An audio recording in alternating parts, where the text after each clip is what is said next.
Well, good morning. Can we thank our worship leaders? They did such a good job getting us ready to hear God's word. And such a great song as we open up his word. Well, the last 3 nights, I don't know what you've been up to, but in our house, our Team Crumpler group chat has been on fire. And here's why. Our son John covers the draft for the Houston Texans, and really he covers it for us. See, so we got texts all night, all the time, over every pick, and we love that because we, through his eyes, know the stories, we know the predictions, we know who's on the clock, and we know what that team needs and what they're hoping to get. And of course, what we love the most is learning about the players and the stories behind the players, their specific skills and the things that they bring to the table. And we love that they're hoping and they're dreaming that this would be the day, that their dream would come true, that they would be picked and they would get to make a difference as a player in the NFL. But what's interesting is if you know the history of the NFL draft, what happens in the first round isn't necessarily how it's all going to work out. I don't know if you know the name Jay Brewinger. Who knows that name? Okay, the last service, there was actually a person who knew. So you should know this because back in 1936, there had never been an NFL draft before. This was the first year that they had the draft. And the very first pick in the first NFL draft was this guy, Jay Brewinger. And you should know him because he was actually picked by the Philadelphia Eagles.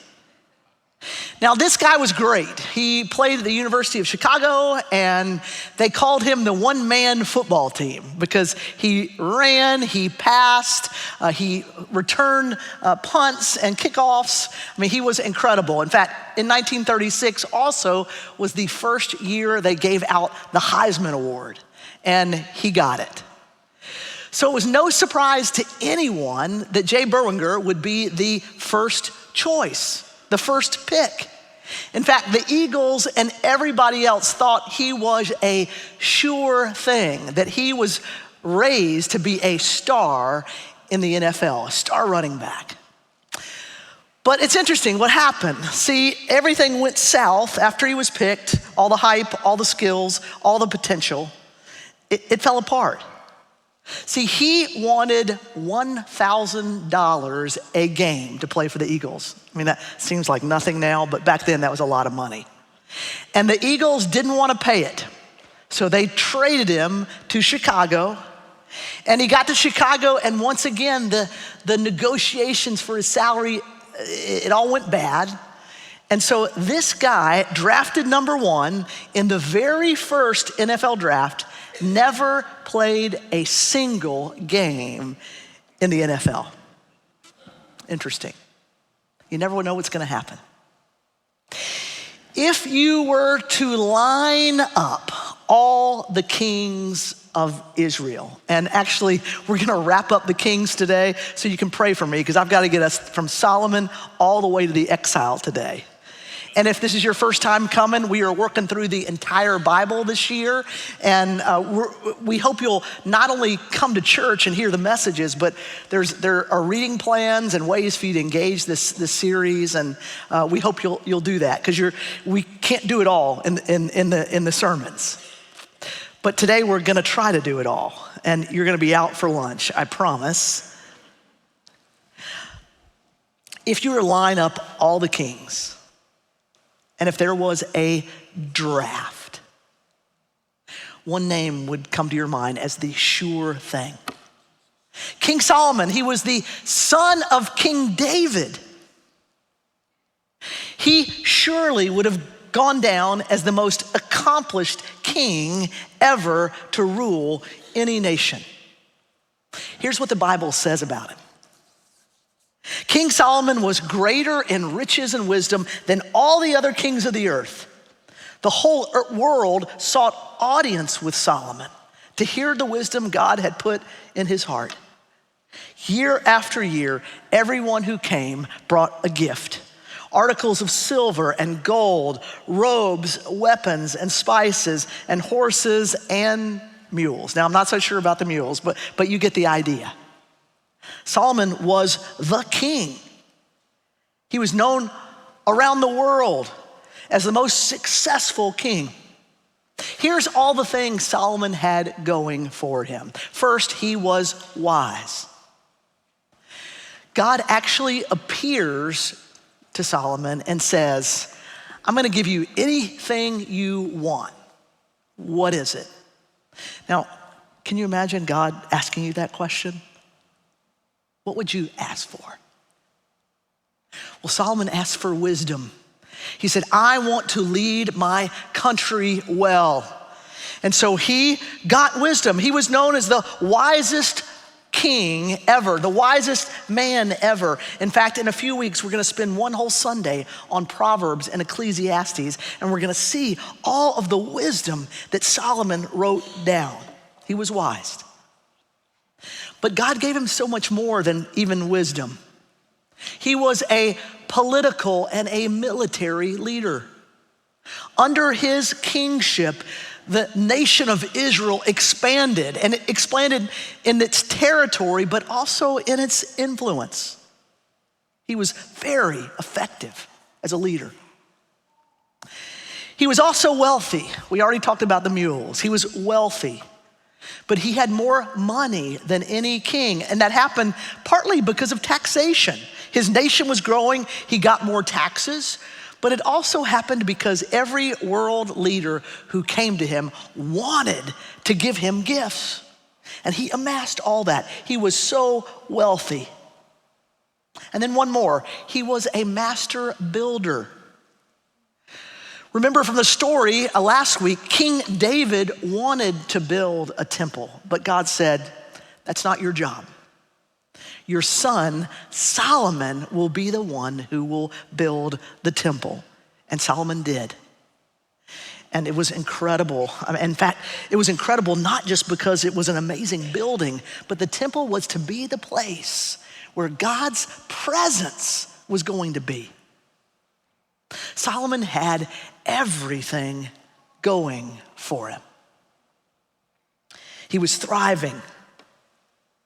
His nation was thriving. It was so evident that God had his hand on Solomon. See, God's plan was that the house of David would reign, and Solomon was a part of that.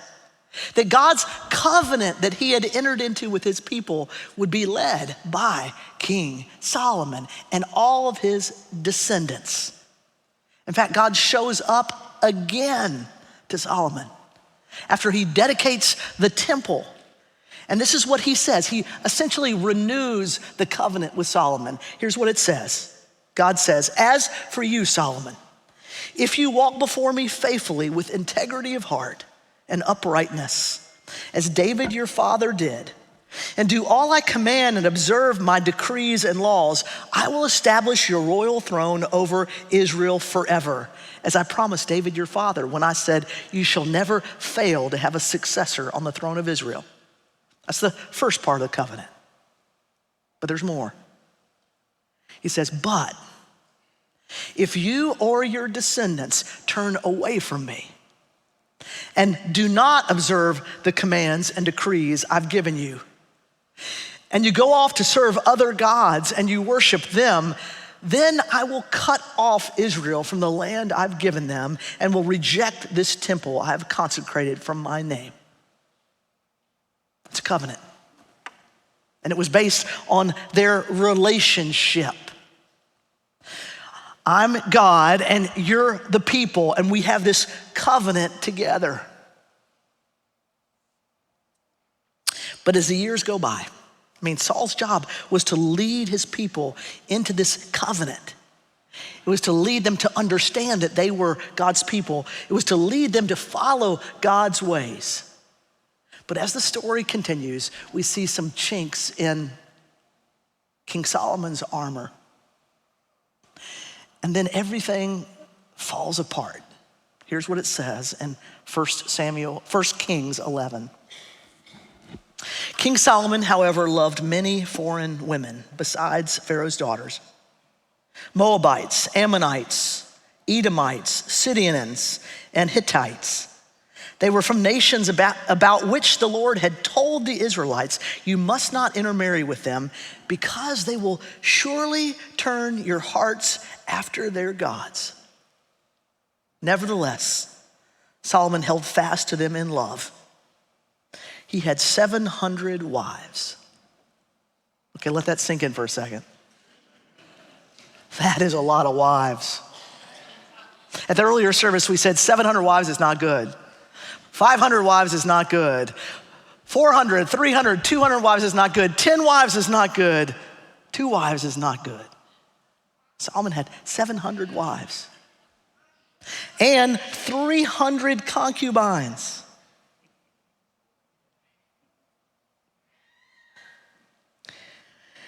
And his wives led him astray. As Solomon grew old, his wives turned his heart after other gods. And his heart was not fully devoted to the Lord his God, as the heart of David his father had been. Solomon followed Ashtoreth, the goddess of the Sidonians, and Moloch, the detestable god of the Ammonites. So Solomon did evil in the eyes of the Lord. He did not follow the Lord completely, as David his father had done. On a hill east of Jerusalem, Solomon built a high place for Chemosh, the detestable god of Moab, and for Moloch, the detestable god of the Ammonites.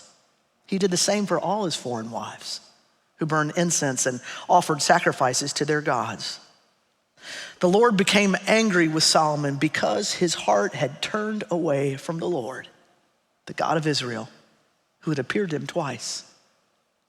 Although he had forbidden Solomon to follow other commands, Solomon did not keep the Lord's command. Solomon was thriving, and then he wasn't. In that passage, we really see a slippery slope that Solomon goes down. Here it is. First, he married more than one woman. That was never God's plan. The marriage relationship was a covenant relationship designed to point people to the ultimate covenant relationship. But he married more than one woman. But then he kept sliding. He married women outside of Israel. In fact, the story starts saying Solomon loved the Lord, but then it says Solomon loved all these women. He married these foreign women. He loved these foreign women who God warned him would draw his heart away from God. But that's not where the slide stops. Next thing, he worships their God. He follows after his wives' gods. And this is a little bit of a surprise because all of the gods that he ends up worshiping are gods of nations that he conquered. See, in history, when you conquered a nation, all the people in that nation end up worshiping your God because your God's more powerful. But that's not what Solomon did. Solomon worshiped the gods of these women, and he knew they weren't powerful. But the slide keeps going. Then Solomon made altars for these gods. It says he built high places. What he was doing, he was leading the people to worship other gods by providing them a way to do it. And the slide continues. It says that he turned his heart away from God. You know, last week Taylor talked about David being a man after God's own heart. Even though he made mistakes and he had to repent, he was a man after God's own heart. Well, 6 times, if you go back and read 1 Kings 11, 6 times we hear about Solomon's heart. See, God doesn't have his heart. God is not at the center of his life anymore. Can you see the slope? Have you ever been on the slope? It's not hard to end up on the slope. It can start with what you watch or what you post. It can start with hitting the snooze button on Sunday morning. It can start with who you date or what you report or don't report on your taxes. Or it can start with one little white lie to your wife or to your boss. I mean, really, you might not think any of that's a big deal. One little thing. But that little thing leads to other things. And before you know it, you're so far away from God. That's what happened to Solomon. See, Solomon forgot who he was. He forgot what God's plan was for his life. He was supposed to be leading people towards God, not leading them away from God.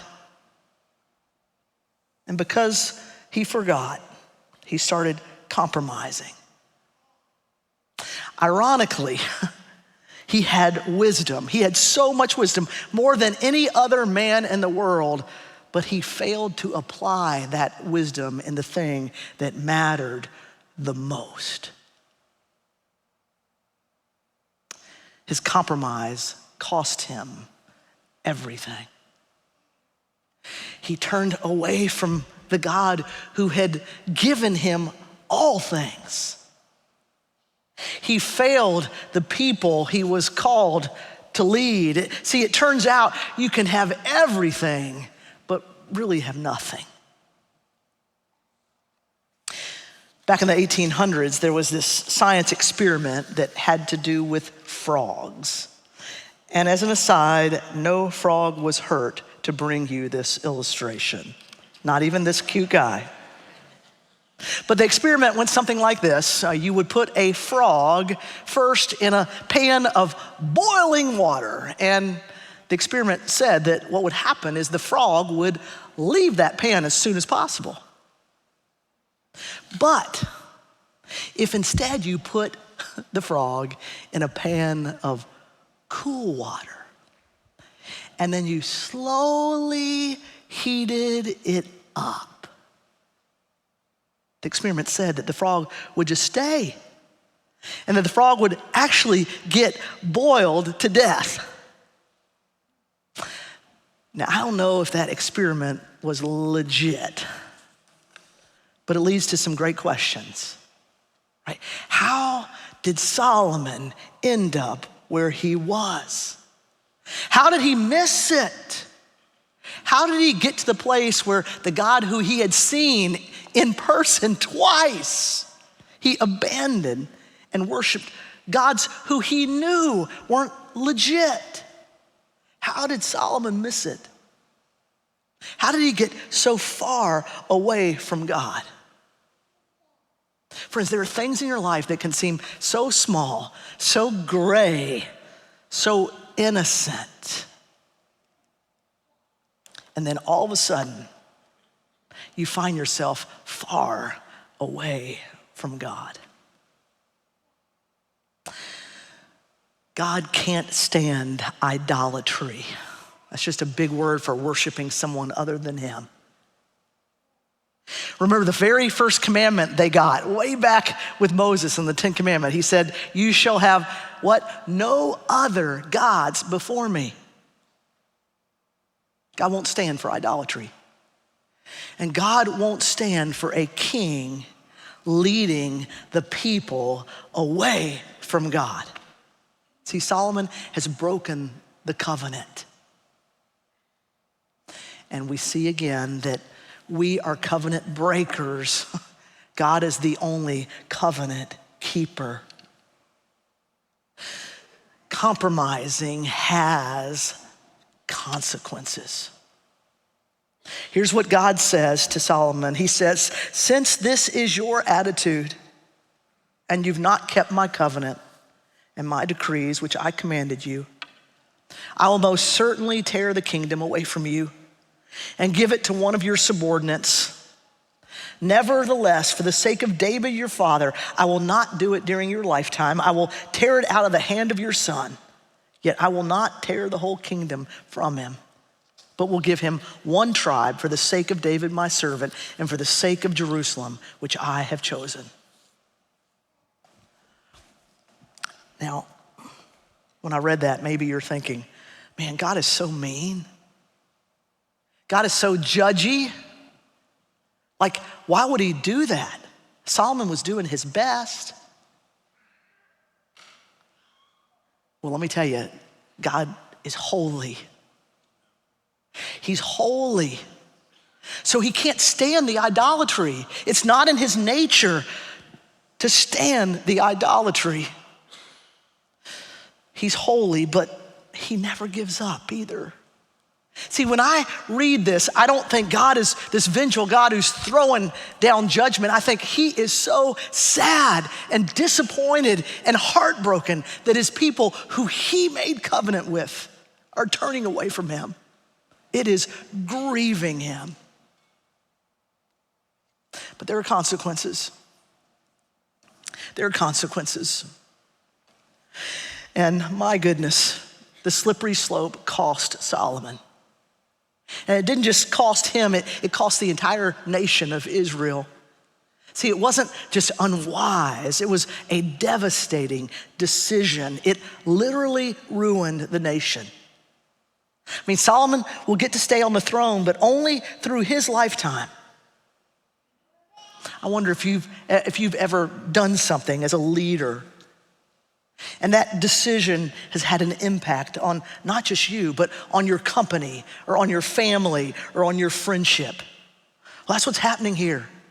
It doesn't just affect Solomon. It affects the nation forever. The kingdom would literally never be the same again. It was torn apart and it would not get any better. In the story of Israel, this is the height of the nation of Israel. But then it unravels and one nation becomes two nations. Here's a chart of all the kings that will serve after Solomon. And you can see the two sides. You can see David and Solomon, and that's the nation of Judah. That becomes the nation of Judah. And then on this side, Jeroboam, that becomes the nation, that stays the nation of Israel. Now, if you were to draft all those kings and line them up, and judge them with these three questions. First, did the king worship God alone? Second, did the king get rid of worshiping other gods? And then third, was the king faithful to the covenant? How would they line up? Okay, you're gonna help me with this. You know what a thumbs up is? Here we go, thumbs up. Give me a thumbs up, and then give me a thumbs down.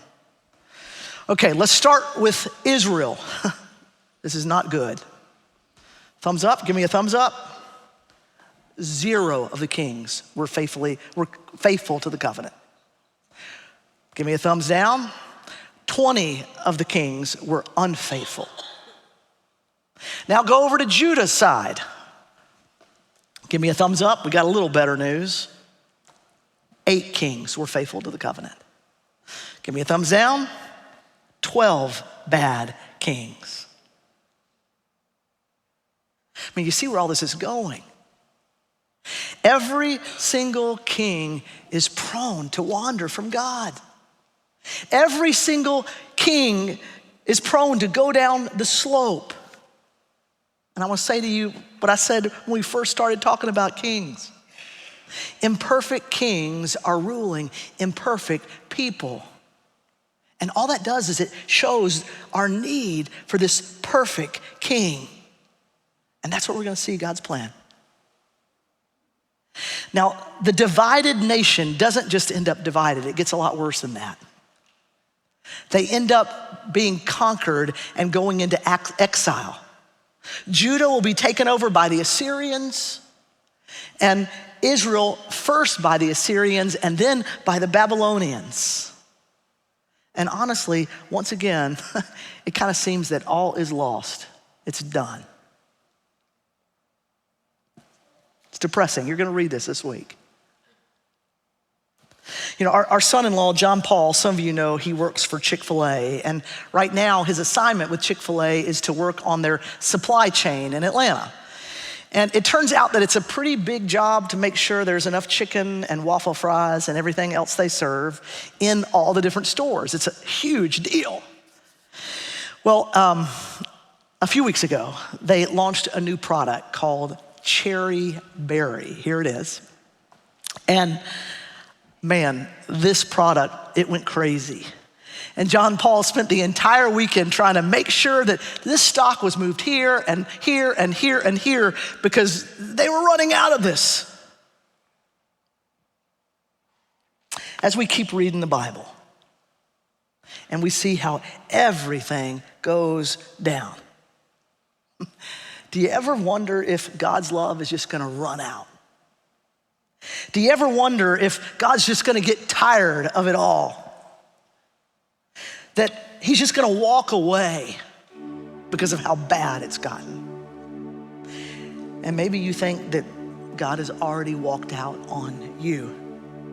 You think there's no way that God can forgive me. There's no way that God could want me. There's no way that God could love me. But that's the incredible thing about this book we're studying all year. And that's the most important thing you can get from this book and from this message. See, the kings and the big kingdom that got so big and then crumbled and exile happened, that is not the end of the story. See, God doesn't give up. God keeps loving. God keeps working. God keeps inviting. As you read this week, you're gonna see all the prophets that start coming. God's sending prophets during this time of the kings. In fact, we're gonna spend a few weeks in the prophets, and we're gonna come back to this time period. God sends the prophets, and he sends them to all these kings. In fact, the way the book describes the kings is that they did what is evil in the sight of the Lord. In fact, 33 times you'll read that phrase, they did what was evil in the sight of the Lord. But even with that story, God keeps sending prophets. He keeps inviting people to come back to the covenant.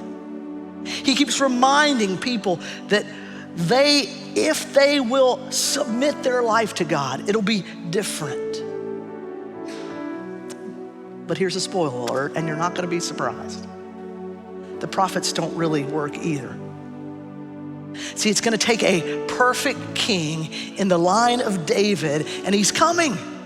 He's coming. It's all leading us to Jesus. See, God's supply for working and loving and inviting doesn't run out. It didn't then, and it doesn't now. So hear this word. If you're somewhere on that slope, if you started little and man, you can't believe how far you are away from God, God knows. And God invites you to remember who you are. To remember he loved you so much that he sent his son Jesus into the world. He wants you to know that you were worth that. He wants you to let him into your life. He wants you to invite him into your life. He wants you to walk in his ways because that's the only way you're gonna live the life you're after. Now, I don't know how all the guys who got picked in the draft this week, how they're gonna do. I don't know how their story will end, whether Mr. Irrelevant will be an NFL pro player, he'll end up in the Hall of Fame, or whether the top picks are gonna end up never playing a game. I don't know how their story will end. And the truth is, I don't know how your story is going to end. But I do know how God's story unfolds. And God's deepest desire is that his story, it was meant to be your story. Jesus came to invite you to the life of lives. He came to forgive you and bring you back. He came to be the King of Kings. He came to give you the life that you could never have without him. Hear me, no matter what your life looks like, Jesus' plan is to come into it and to make all things new, to make your relationship with him new, but also to make all the rest of your life and relationships new. Let me pray. God, it is so easy to slide away from you. We confess that. We know it's true. We know our own hearts. And today, God, I know there are some people who need to hear again your invitation to come back. Thank you for being a God who never gives up, who continues to love us. God, your invitation is so big in your son, Jesus, but your invitation is also demanding. You won't settle for just a part of us. You want to be our God, all by yourself. God, would you be at work in us as we sing? Would you help us to build our life on you, on your ways? God, be at work as you invite us to the life we were made for.